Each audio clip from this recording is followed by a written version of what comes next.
ஏய் என்ன அங்க ரெண்டு சிரிச்சுட்டு இருக்கீங்க படத்துக்கு போற வரைக்கும் காமெடி சொன்னாலும் மூஞ்சி இஞ்சி தேவை கொஞ்சம் மாதிரியா இருக்கு இஞ்சி தேவை கொஞ்சம் மாதிரியா இருக்கு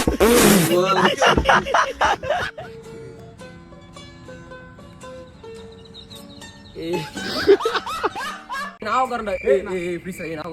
நான் தனியா கூட ஏய் விஜய் என்னையா ஏய் விஜய்டா கிளம்புறேன் என்ன எங்க போறாங்க வந்தோனா புரியுதா சும்மா சிரிப்பு வரும் ரோல் பண்ணு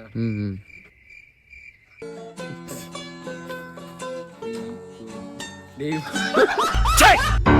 சிரிக்கறானே என்னடா சொல்ற என்ன